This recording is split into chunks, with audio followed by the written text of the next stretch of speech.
What's up everyone? Welcome back to a brand new video. During the last part, well, we saw a really weird scenario. Universe 6 was replaced with a new timeline essentially, going into GT even. It was basically Universe 7 a few years ahead, having gone through some of GT's events already. And now we're going to be seeing how that affects this, oh my god, I screwed it up.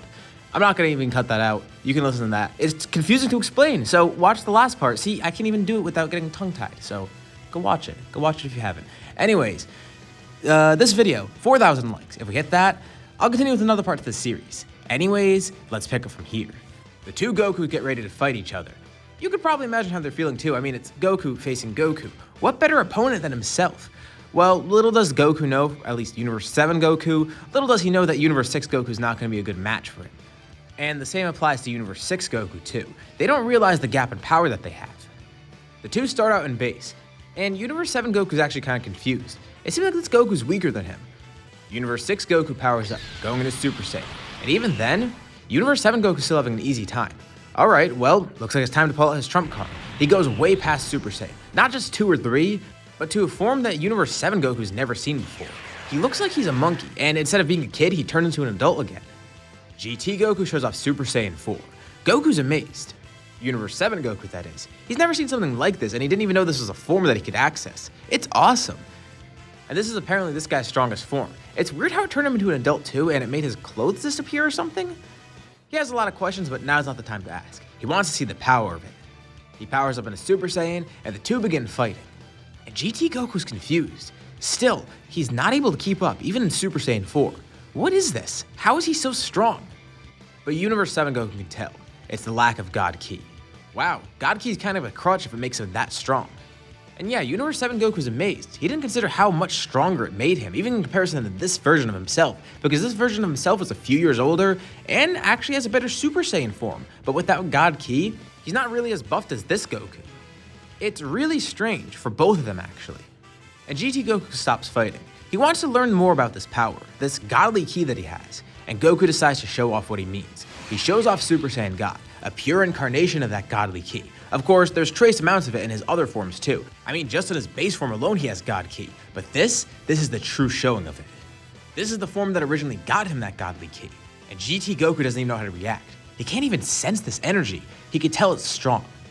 Just the presence, the aura, the pure godliness for a lack of a better word. He could just tell that this form is something insane, something way beyond his scope of imagination.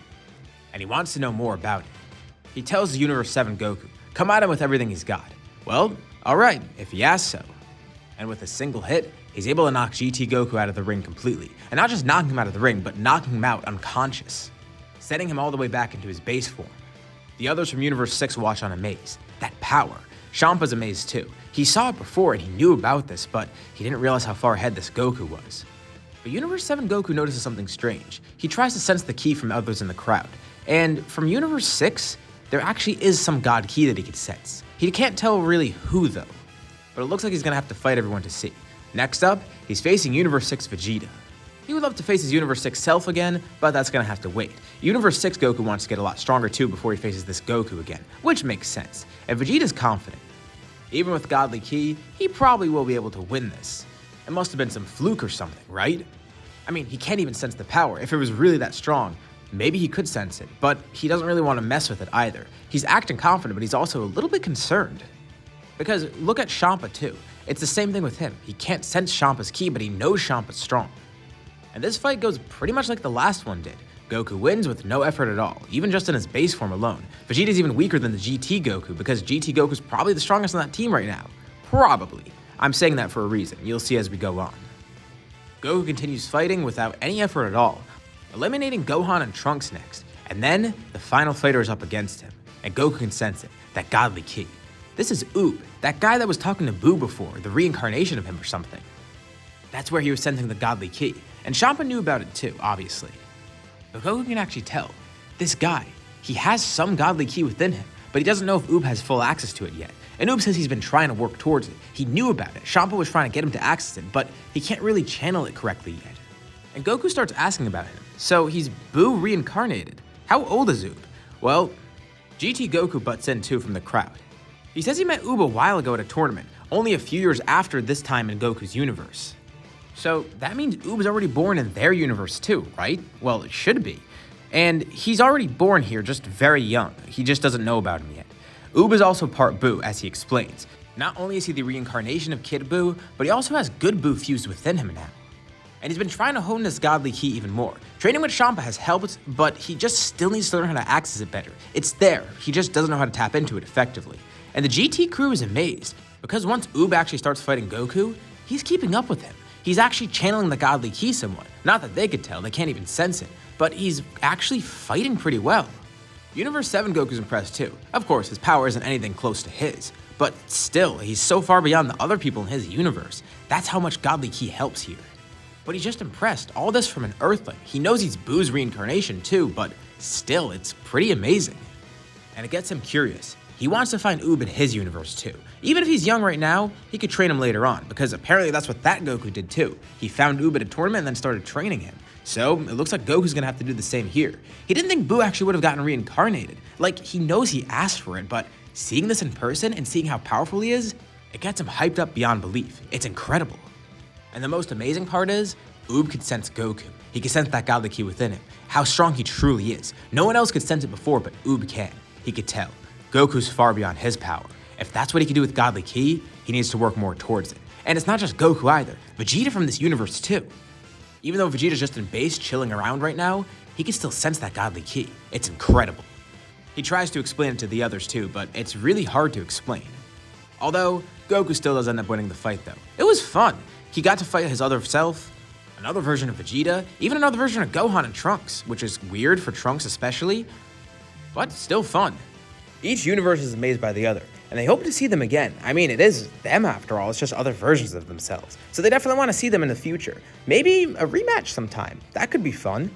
Trunks and Gohan also meet Trunks and Goten from Universe 7. It's a shame that Gohan from Universe 7 is not here, but they at least get to meet that Trunks and Goten. It's really weird for Trunks to meet his future self, or at least a version of his future self, because this isn't the only future Trunks that's here. We're gonna actually see another one too, soon enough.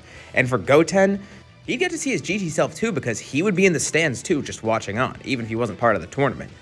It's all very strange, but also very cool at the same time. It's such an odd experience. The fact that there's a multiverse in general is mind-blowing, but the fact that there's other versions of themselves, that's really the kicker right there. Champa is pretty bummed that he lost. He thought his team would be much better, but hey, at least they got the experience, and these guys did show them the ropes, so maybe that'll get those two closer to getting Super Saiyan God, and Oob, maybe it'll get him a better control on God Ki. Who knows though? Although, this does mean that Beerus gets the Super Dragon Balls. Not that Champa really needed them, because Earth is already back anyways, because it was wished back by the mortals. So now Beerus has the wish, and he decides to do something pretty nice for Champa. His wish is one that's kind of odd. He wishes to restore Goku's age, Universe 6 Goku's age. As Champa and his crew take the trip back, they notice that Goku starts growing again, and he becomes an adult. He's no longer a kid. Of course, Goku's elated, and everyone's just confused as to what happened, but they realize that Beerus used the wish for that. How nice. Champa's grateful for it, but he doesn't really want to show it. Although, this is going to be really helpful going forward. Since Goku's not a kid anymore, well, it's pretty obvious how that's going to help out. Goku's going to have a lot more power to have access to. And this will really help in his training. But either way, Goku's just glad to be an adult again. It was weird being in that kid body. He wonders how much more effectively he'd use his forms now that he's back in this body. It'll be so much better. Of course, he doesn't have his tail anymore, which is strange. But it seems he still has access to Super Saiyan 4 on command. He tries it out and it works still, which is great. That's the one thing he was concerned about. Not that it's really going to matter too much though, because now he wants to pursue that Super Saiyan God thing. That seems awesome. So they've learned about the ritual too. Goku and Vegeta would have told the Universe 6 version themselves about it. Instead of training towards it like Vegeta did, they could actually just do the ritual. They have more than enough Saiyans here. And apparently, the ritual even worked when Pan wasn't even born yet. And now, Pan's actually a person here, so they could use her in the ritual, as well as anyone else because Bulla's there too. And obviously they still have Gohan, Goten, and Trunks. The ritual is done first on Goku. He gets Super Saiyan God, and yeah, he's amazed with the power.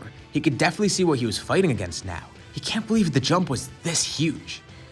Vegeta wants to jump in next and get the ritual done on him too, which does happen. So while they're getting the ritual done, what's happening in Universe 7?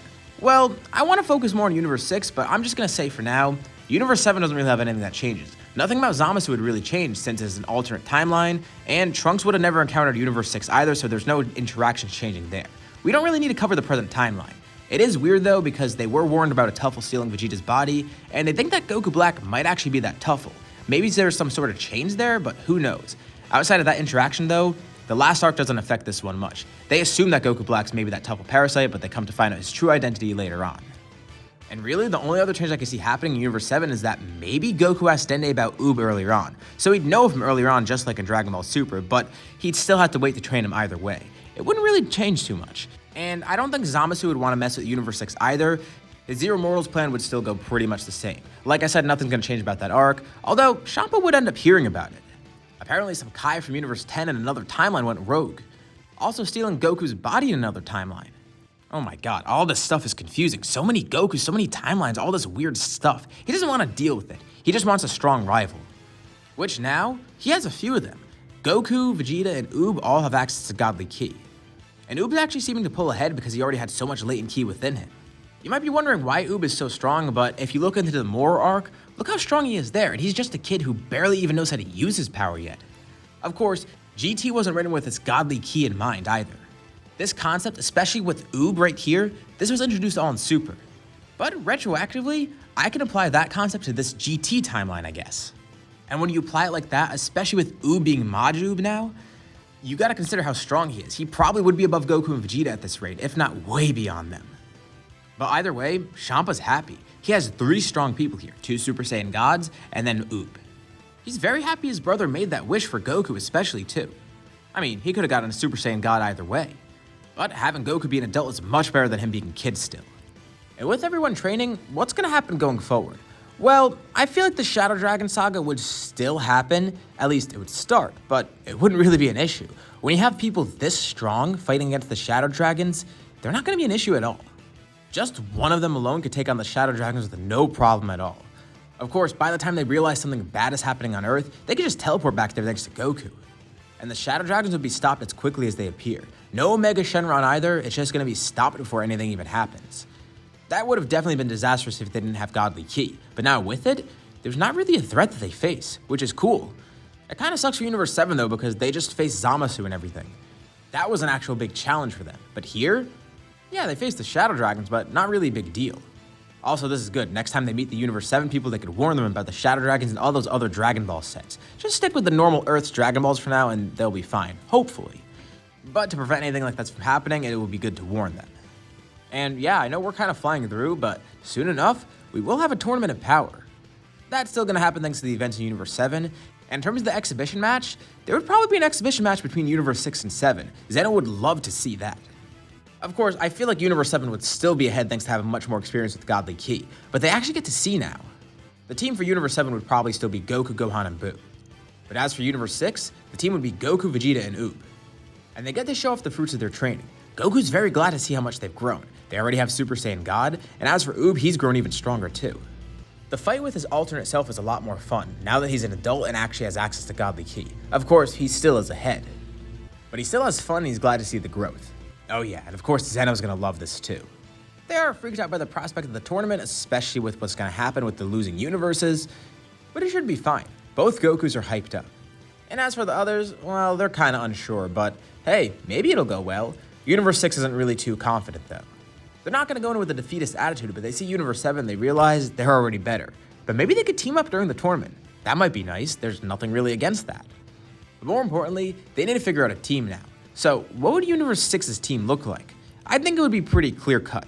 Goku, Vegeta, Gohan, Goten, and Trunks are pretty obvious. Maybe Pan would even join the team. Even if she isn't that strong, she would probably want to join. And she'd be stronger than she was before. Maybe she'd be a good option. Oob would also 100% be on the team. 17 and 18 would be there too. 17 was saved here, and now he's actually more involved with the group. After that whole Super 17 thing, which was very closely avoided, he realized that he should probably be in contact with them more. Especially his sister, so the two of them are on the team. And finally, they'll have Roshi, and that makes 10 members. The team is somewhat similar to Universe 7's team, but also pretty different. Really, the biggest issue is with the humans because now they're much older, and for Roshi, this wouldn't really affect him because he's been old regardless. But as for people like Krillin, Yamcha, and Shinhan, yeah, their age is catching up to them as humans. For the Saiyans and androids, this isn't really an issue. But for them, it puts them kind of behind, and that's why they're not going to be here. Well, excluding Roshi, of course. But But now with these two interesting teams set up, especially if they're going to be fighting against each other and probably alongside each other, what's the outcome of the tournament going to look like? Well, we're going to have to save that for another part. This is where we're going to leave off for now. So, what did you guys think about this part? And what do you think is going to happen next time? Leave your thoughts and suggestions in the comments below. I'll be sure to check them out to see what you guys think. As always, if you liked the video, be sure to drop a like. And let's try and hit that like goal from the beginning of the video so we can get another part of the series. If you haven't already, why not subscribe? As well as hitting the bell icon to be notified about any future uploads on my channel, including more parts of the series or any other videos like it. Anyways, thank you all for watching, and I'll see you all in my next video.